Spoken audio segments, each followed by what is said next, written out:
I'm Dr. Lauren Byers, Professor of Thoracic and Head and Neck Medical Oncology at UT MD Anderson.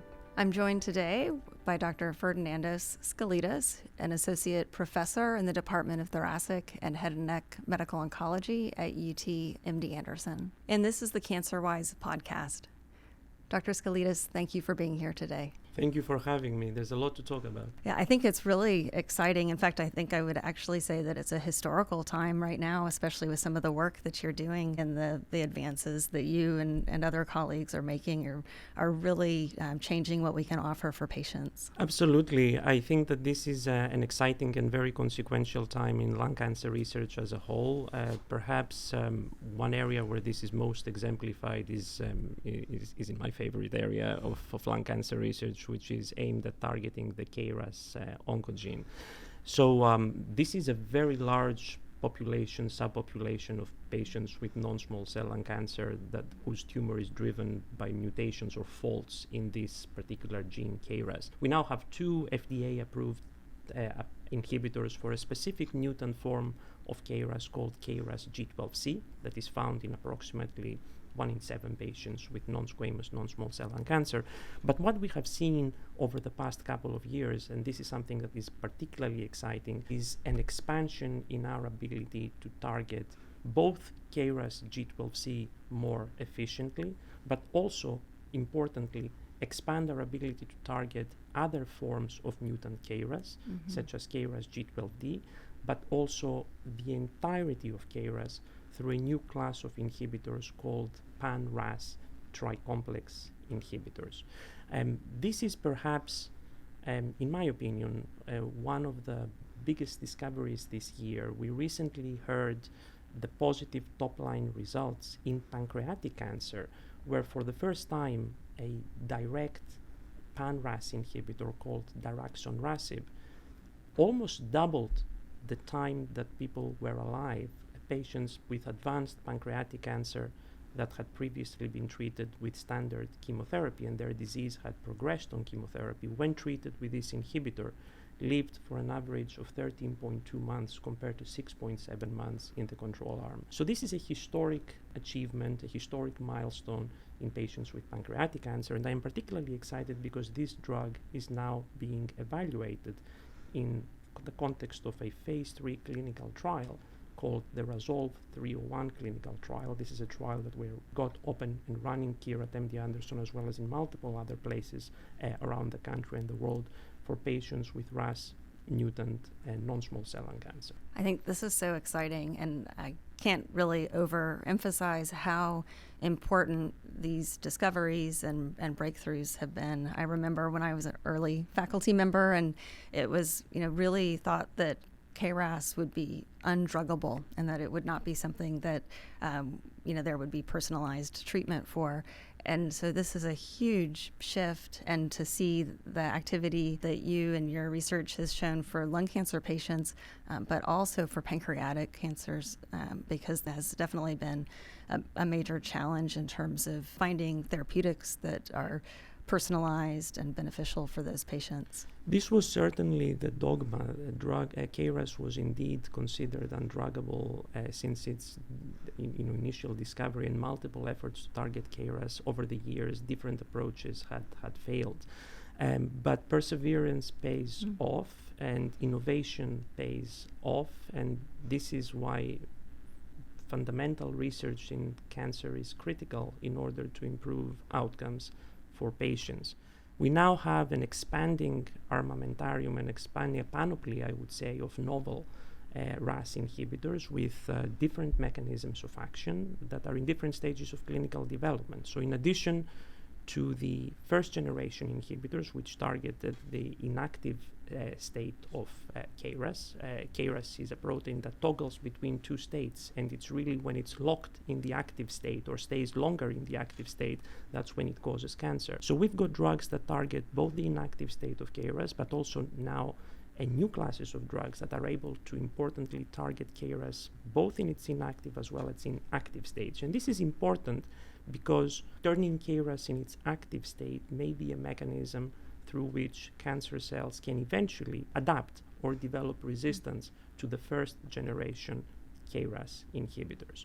So this is particularly exciting. There are also novel drugs being developed continuously. I think a couple of weeks ago we saw a major publication from a first drug that aims to degrade KRAS G12D rather than just inhibit it. So this is another novel class of agents that holds promise for the future, trying to extinguish or degrade the protein rather than just inhibiting. And of course, there is tremendous enthusiasm about combining KRAS with other approaches to target tumor cells.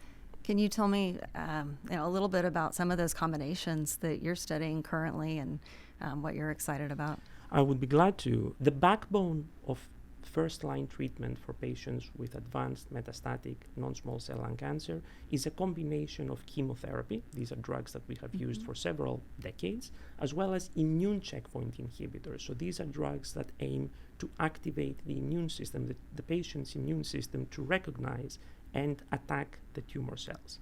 So in order for RAS inhibitors to make their biggest impact, they need to be combined effectively with immune checkpoint inhibitors. So this is one area of active investigations where multiple novel RAS inhibitors are evaluated together with immune checkpoint inhibitors, PD-1 or PD-L1 inhibitors in patients who have previously been untreated. We have recently seen exciting data for multiple investigational RAS inhibitors in combination with immunotherapy. We have seen data for olomorasib, calderasib, adagrasib, and at this year's ASCO annual meeting, I will be presenting novel data on the combination of divarasib with immune checkpoint blockade with pembrolizumab as part of the Crescendo 170 clinical trial.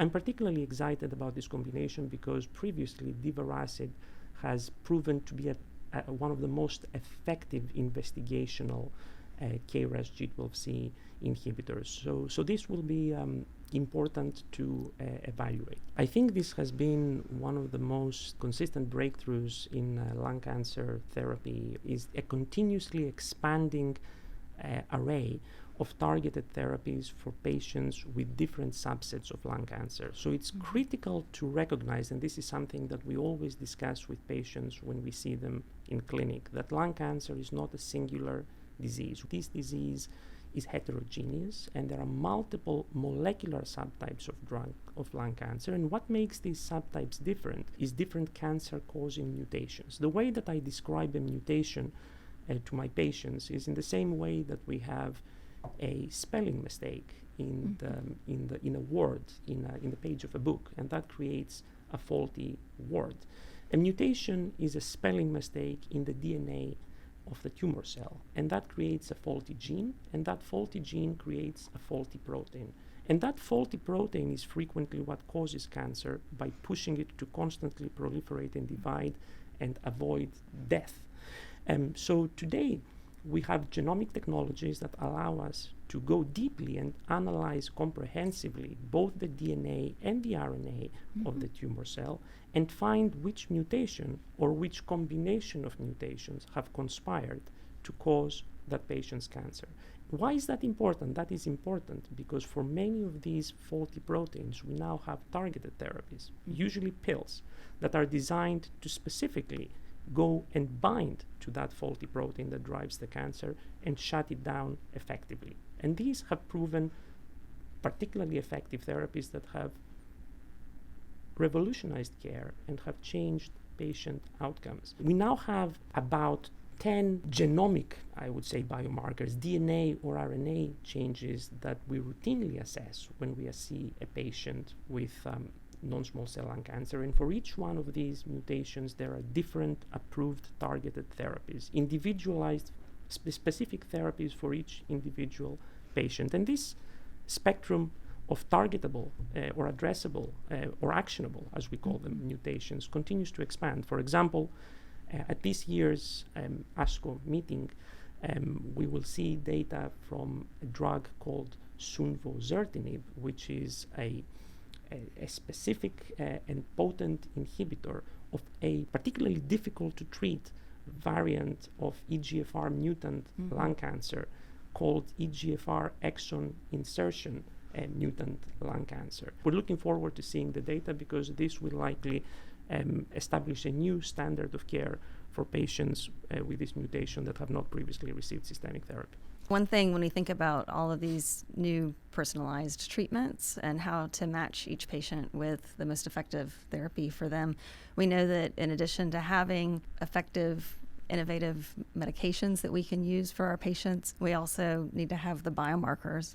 And I think that's something also that UT MD Anderson has really pioneered, and your work certainly has been transformational in terms of our understanding of how to use biomarkers, which are tests that we do on either the patient's tumor, from a biopsy, for example, or now we can do, many of them using a blood test. And this really is what the key is to then matching each patient with the most effective treatment or combination of treatments. It is imperative, I would say, that patients with non-small cell lung cancer, certainly advanced non-small cell lung cancer, but also increasingly patients with earlier stage of disease, undergo comprehensive genomic profiling that covers a whole array of potential biomarkers. Biomarkers are, as we mentioned, measurable entities, measurable parameters in the patient's tumor or in the plasma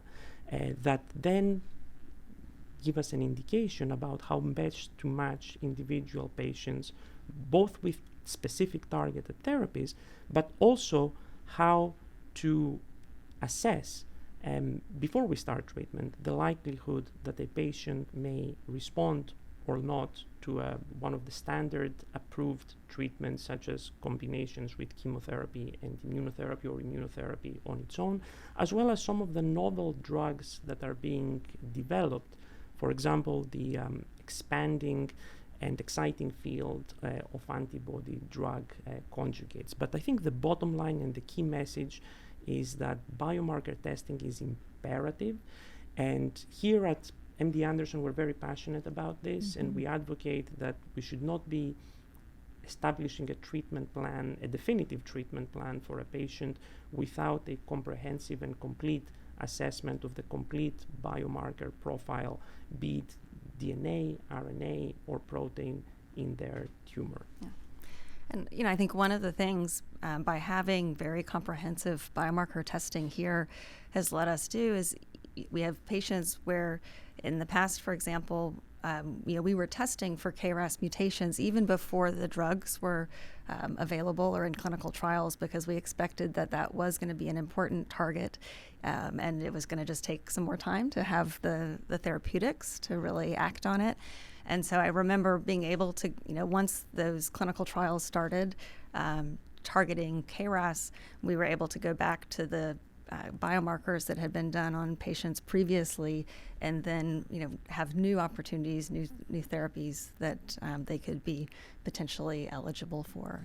Absolutely. Having that biomarker result available as early as possible in the patient journey is critical, not only for deciding what is the optimal first-line treatment, upfront treatment when the patient presents, but also how we stagger treatments, how we plan the whole therapeutic journey across multiple lines of treatment. And this is also another important point here and that we have here at MD Anderson, I think, tried to reinforce, is that sometimes biomarkers can change or evolve. So it's quite important at any point during the treatment, when the tumor stops for whatever reason responding to our first line intervention, to go and really try hard to reanalyze that tumor to see what has changed in that tumor to make it resistant to treatment, so that we can then most appropriately devise a salvage treatment plan for second and subsequent lines of therapy.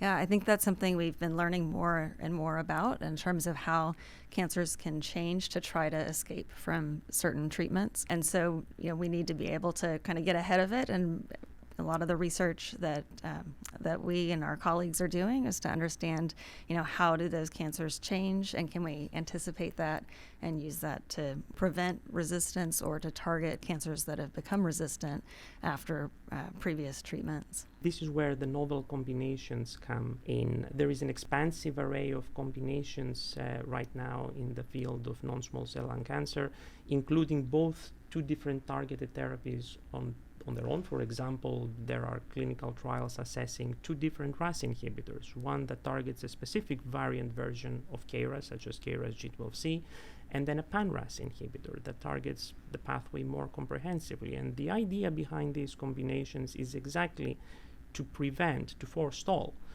or to overcome the clever ways that the tumor cell frequently finds to adapt and eventually develop resistance to our therapies. Speaking of some of those newer therapeutics, a lot of our research in the clinic and also in my research lab is focusing on a type of lung cancer called small cell lung cancer, which has been very challenging in the past in terms of finding effective therapies, especially in people who have, maybe had traditional chemotherapy or immunotherapy, but then have developed resistance. And so some of the very new data that will be presented at the ASCO conference will be sharing some of the results from these newer types of therapies. And these are called antibody-drug conjugates, that you had mentioned before. We think of this somewhat as targeted chemotherapy. So it's a type of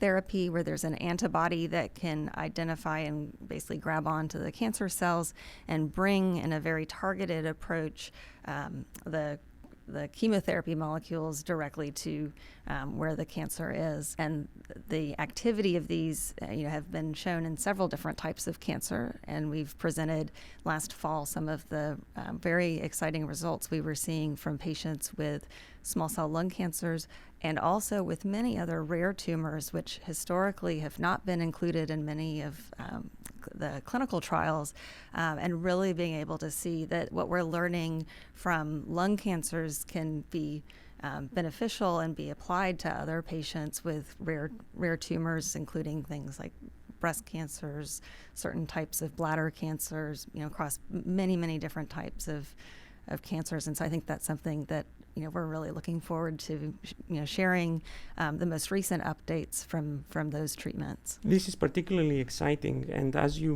mentioned, Lauren, the small cell lung cancer has traditionally had a grave prognosis and had historically perhaps lagged in the development of novel treatments to improve patient outcomes until a couple of years ago, where essentially this notion was turned on its head, and now small cell lung cancer represents one of the most dynamic and exciting areas where novel approaches are entering at a very rapid speed. And you have led several of these studies, and your lab and your team have led some of the foundational, both clinical as well as translational work in the field of small cell lung cancer, trying to understand both how best to target the disease as a whole, but also perhaps how to understand the heterogeneity of the disease at the molecular level better, and perhaps in the future develop targeted therapies for specific subsets of lung cancer that are more likely to respond to them. Do you want to share some of that research results or what you're excited about with us? Yeah, I would be happy to. Yeah, for decades, small cell lung cancer was really treated as one size fits all. Initially, and again for many decades, was treated with chemotherapy, and then more recently combining chemotherapy and immunotherapy. But what we were observing was that there were some patients that responded extremely well with the addition of immunotherapy and had very good responses and very durable benefit from that. But still, the most of those other patients were not having that long response, even with the immunotherapy. And so together with our colleague, Dr. Carl Gay, some of the work in our research at the lab and understanding from other patients being treated here, we really discovered that similar to the targeted therapies that we've been talking about for small cell lung cancer, that there are actually 4 major different types of small cell lung cancer. And further, I've been able to identify certain therapies, certain medications or drugs that seem to preferentially work well for each of those 4 types of small cell lung cancer. And so again, kind of going back to biomarkers, with this discovery, it was a huge breakthrough for the field. But we also were able to partner with some of our collaborators to develop new biomarkers, and we actually are currently running new types of clinical trials where patients are being matched to specific therapies based on their biomarkers and which type of small cell lung cancer they have. This is hugely exciting. Personalizing treatment for small cell lung cancer is certainly something that one would not have thought would have been possible until a couple of years ago, and your work has truly been foundational and groundbreaking in making this a reality for patients. But for small cell lung cancer, the other, in my opinion, major recent discovery or breakthrough has been developing innovative ways to engage the immune system against small cell lung cancer. Typically, small cell lung cancer historically has been considered an immune cold tumor, a tumor where the immune system played perhaps a minor role in, or at least we could not rejuvenate the immune system in the appropriate way to tackle small cell lung cancer. But recently, one of the biggest breakthroughs in this area has been novel ways to engage the immune system, such as T-cell engagers, and in the future, perhaps even additional approaches such as CAR T-cells or T-cell therapies. Do you want to tell us what are you most excited about in these areas? Yeah, so there are a couple of things that I think are incredibly exciting for us right now.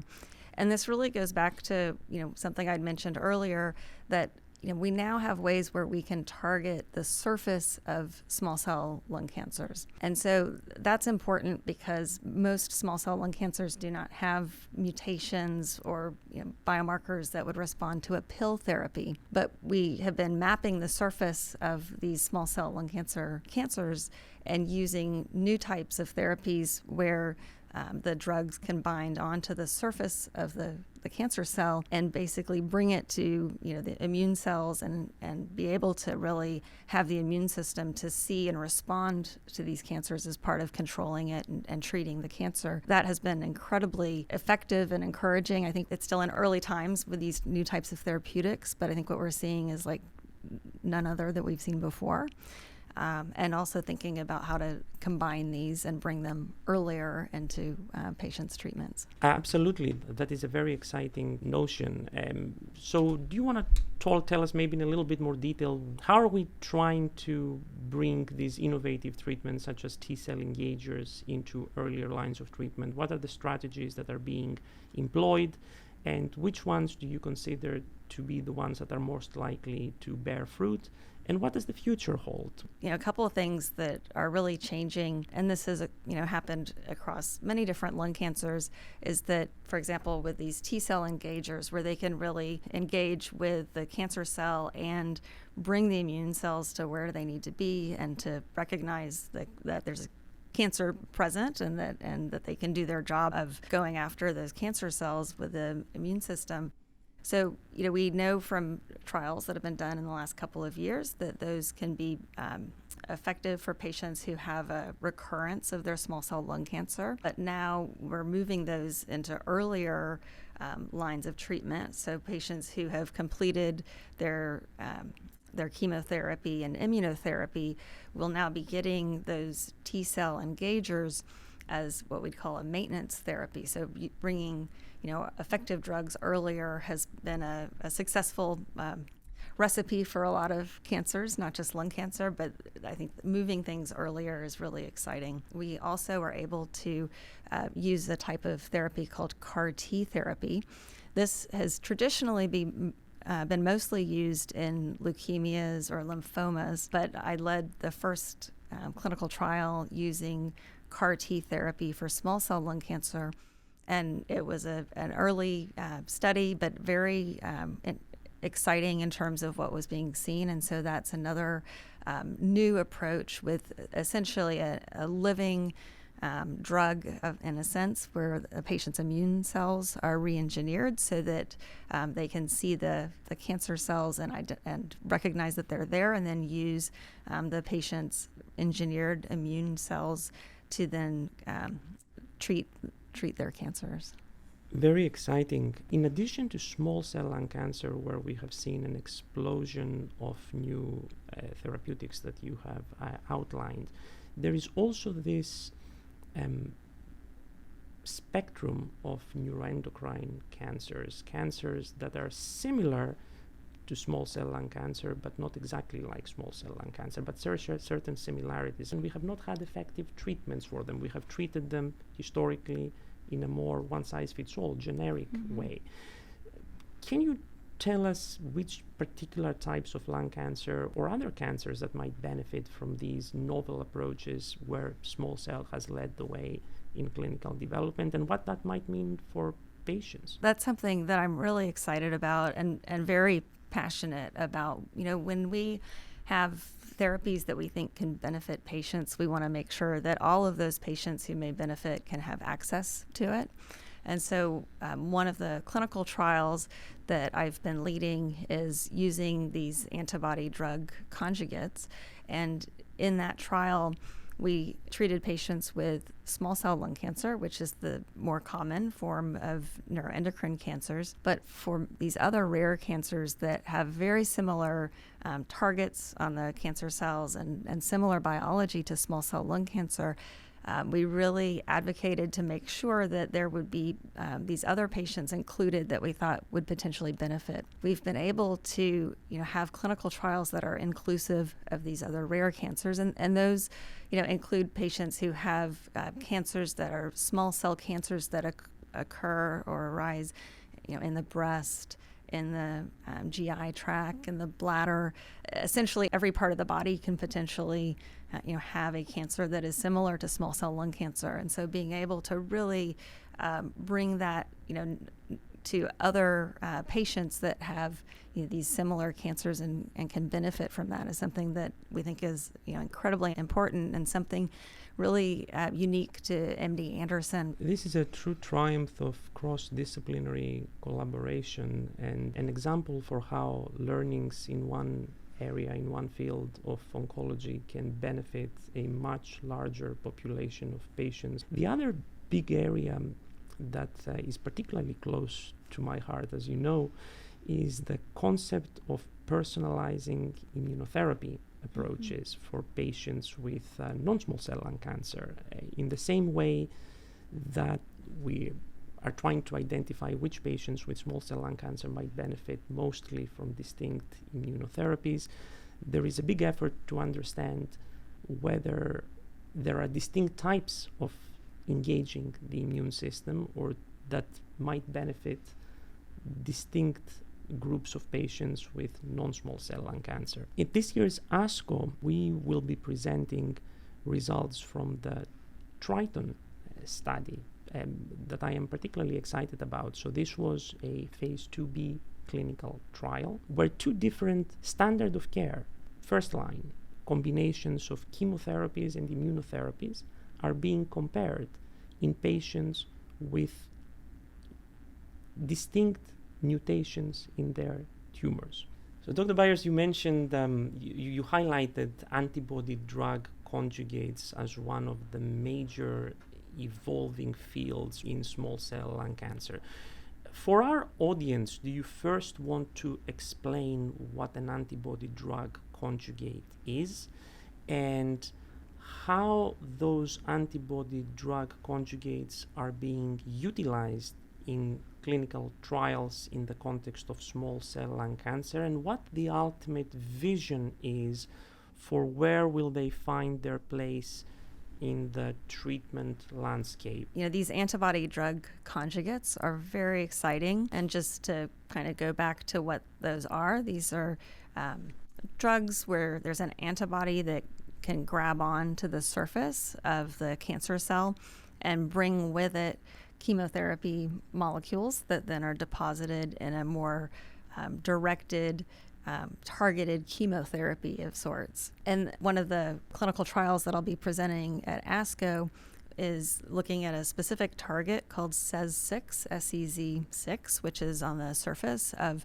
the majority of small cell lung cancers. And that becomes sort of a beacon to lead the drug to where it needs to be, and then to directly deposit the chemotherapy molecules there. So it's much more targeted. And again, I think the data that we have already presented at some of the major international conferences, together with the data that we'll be presenting at ASCO, is very exciting and really practice-changing potentially based on what's already been presented in terms of the activity of this antibody-drug conjugate. We have now had the opportunity to move forward with using it earlier for patients. And in fact, we have a clinical trial that has been opened to ask the question, could we replace traditional chemotherapy that we've been using for decades and decades? Could it be replaced with this targeted antibody-drug conjugate? Very interesting. And in addition to the obvious benefits from patients from chemotherapy-free or a more targeted chemotherapy, or more targeted approach, what is the current thinking regarding how antibody-drug conjugates are going to work together, perhaps, with ways to engage the immune system, such as standard immune checkpoint inhibitors, but also potentially some of the novel ways to engage the immune system? One of the challenges with small cell lung cancer is that small cell lung cancers are very good at making themselves invisible to the immune system. So it's important that we, leverage these newer therapeutics not just to target the cancer cells and damage and kill the cancer cells, but at the same time, how do we really enhance the immune system's ability to see the cancer cells and to more effectively get the patient's own immune system to really clear and treat the cancer cells. There's already clinical trials now going on looking at the combinations of these antibody-drug conjugates together with these newer types of immune therapies, T-cell engagers in particular, which are now approved as a standard treatment. In fact, we have probably treated possibly the largest number of patients to date with the approved T-cell engager, tarlatamab. And one of the things that we're really excited about that is not only seeing patients who are benefiting from this, but we're also learning from so much of our patients who are participating in our research programs, so that we can use what we're learning from our patients to tailor treatment even more, and to understand and anticipate if there's going to be resistance, so that we can continue to make progress as quickly as possible. Your work has pioneered the identification and application of transcriptional subtypes as potential biomarkers. We're also looking at the expression of surface molecules as potential biomarkers, and then there's potentially additional biomarkers. How do you bring everything together? Where do you believe the present and future of biomarker research in small cell lung cancer lies? Yeah, well, I think it's very exciting. I think for small cell lung cancer, with these 4 different types of small cell lung cancer, we often describe it as the genes that are turned on in each of these different small cell lung cancers. It's sort of like each one is playing different types of music. Maybe there's classical music being played by one of the subtypes, and then you've got country music, and really have sort of different ways they behave and different therapies that they would respond to based on which genes are turned on and off. And this is something that's actually different than what we've done a lot in the past in terms of, because these cancers don't have a mutation similar to KRAS that you talked about earlier, but with tools where we can really measure which of those genes are turned on or dialed down, we can understand which personalized treatment somebody might benefit the most from. So I think it's it's a newer way of thinking about biomarkers. The other thing that I'm really excited about with this is because the way that we do the subtyping, the biomarker test for the different small cell lung cancer subtypes, it's based on looking at all of the genes that are expressed and how, to what extent they're turned on or turned off. And that means that, when we complete these clinical trials and we have all of this information, we can continue to learn from, those patients' biomarker profiles. There are, I think, certainly going to be new targets or new therapeutics that we'll be able to leverage based on having these much more comprehensive biomarker approaches to patients with small cell lung cancer. Well, thank you so much, Dr. Skoulidis, for being here today. It was really a great discussion, and very happy to have the time together. Thank you for having me. And thank you for tuning in today. If you enjoyed this episode, don't forget to follow or subscribe on Apple Podcasts, Spotify, YouTube, or wherever you get your podcasts, and be sure to comment or review. For more information or to request an appointment at UT MD Anderson, call 1-877-632-6789 or visit mdanderson.org. Thank you for listening to the CancerWise podcast from UT MD Anderson.